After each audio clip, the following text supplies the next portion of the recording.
လာပါရှင်ကျမတို့ရဲ့ Fly City Media ကနေပြီးတော့ပြန်လဲကြိုးဆိုလိုက်ပါရရှင်ဒီနေ့မှာတင်ဆက်ပေးသွားမှာလေးကတော့ရေခဲမြစ်တွေကိုဝန်းရံထားကြတဲ့ကမ္ဘာအံ့ဖွယ်ရေခဲလိုင်ကူကြီးများအကြောင်းပဲဖြစ်ပါရရှင်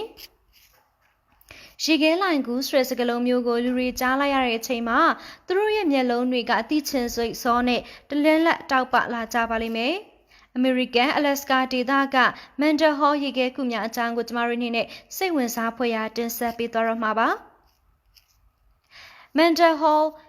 ရေခဲလိုင်ကူများကိုပြောပြရမယ်ဆိုရင်တော့ရေခဲမြစ်အတွင်းမှာရေများစီးဆင်းပြီးဖြတ်တန်းရလမ်းကြောင်းအဖြစ်ဖွဲ့စည်းထားတဲ့ဂူကိုဆိုလိုတာပဲဖြစ်ပါရဲ့ရှင်ဒီဂူတွေကိုအသေးစိတ်လေ့လာကြည့်မယ်ဆိုပါကအလွန်သေးငယ်တဲ့ဂူလေးတွေမှာအေယာမဥမင်လိုင်ကောင်းကြီးတွေအထိတွေ့မြင်နိုင်မှာပဲဖြစ်ပါတယ်ကမ္ဘာပေါ်မှာထူးခြားဆန်းကျယ်တဲ့နေရာတွေအများကြီးရှိတဲ့အထက်ကမှအလက်စကာမန်ဒဟောတောင်ကြားက19ကီလိုမီတာရှည်လျားတဲ့ရေခဲလော်ဟာကမ္ဘာအထူဆုံးရေခဲမြစ်များအဖြစ်မှတ်တမ်းတင်ထားပါတယ်။အရှည်1489မီတာရှည်လျားပြီး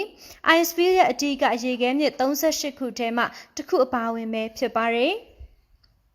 ကမ္ဘာရေခဲမြစ်အပေါများဆုံးနေရာလည်းဖြစ်တဲ့ဒီဒေသရေခဲပြင်ဟာတကူမြစ်မှဆက်ကွေးအထိ3855စတုရန်ကီလိုမီတာခန့်ကျယ်ဝန်းတာဖြစ်ပါတယ်။ရေခဲမြစ်ပတ်လည်မှာရေခဲကူတွေရှိပြီးအဓိကအားဖြင့်တော့အေးခဲနေတဲ့အပြောင်ရေခဲများပေါ်မှာစီးဆင်းနေကြတဲ့အခေါင်ပေါက်ရေခဲမြစ်များပါဝင်နေတာပဲဖြစ်ပါတယ်။မန်ဒဟောရေခဲမြစ်ဟာအလက်စကာအရှေ့တောင်ပိုင်းမှာရှိတဲ့မန်ဒဟောတောင်ကြားမှာရှိပါတယ်။19ကီလိုမီတာခန့်ရှည်လျားတဲ့ရေခဲမြစ်ဟာ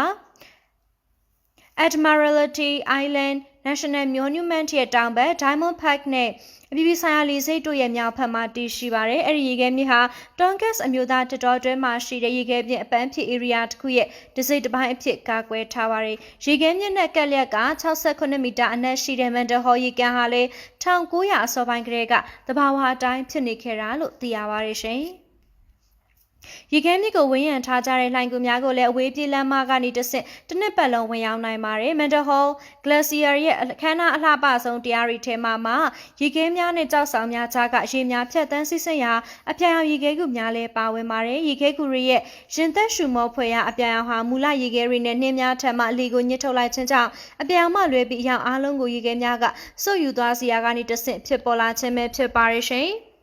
လိုင်ကောင်းတွေဟာရေစွာကွဲပြားကြပြီးတော့အချို့မှာလွယ်ကူစွာဖြတ်တန်းသွားလာနိုင်တဲ့လိုင်ကောင်းကြီးများဖြစ်ပြီးအချို့ကတော့သေးငယ်ပြီးအတွင်းထဲကိုလူများဝင်ရောက်ရမဖြစ်နိုင်သလောက်ပဲဖြစ်ပါတယ်။ဝမ်းနည်းစရာကောင်းတာတစ်ခုကတော့ဒီရေခဲမြစ်ဟာရာသီဥတုဖောက်ပြန်ပြောင်းလဲမှုတွေကြောင့်တဖြည်းဖြည်းနဲ့ပျက်စီးလာခဲ့ပြီးရေခဲကူများပေါ်တရားမှုရှိခဲ့ပြီးဂူများစုကလည်းပြိုကျပျက်စီးသွားခဲ့ရပါတော့တယ်။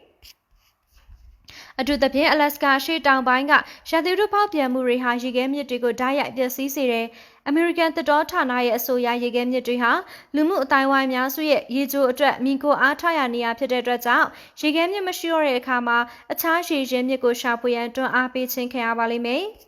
။ရေကန်တွေမှာတော့လူတွေအပြင်ဆော်မွန်ငါးရီနဲ့ဒေါ်လီဗာဒန်လိုငါးရီအပြင်ထူးခြားတဲ့သစ်ပင်ပန်းမှန်များနဲ့တိရစ္ဆာန်များကိုအရင်းမြစ်တွေတွေ့နိုင်ကြောင်းတင်ပြလိုက်ရပါတယ်ရှင်။ဟုတ်ကဲ့ပါကျမတို့ရဲ့တင်ဆက်ပေးမှုလေးကတော့ဒီမှာပဲပြီးဆုံးပါပြီ။နောက်တော့ဆင်မိခဲ့ကြတဲ့အတွက်ပရိသတ်များအားလုံးကိုကျေးဇူးတူပဲတွေ့ရှိလိုက်ရပါတယ်ရှင်။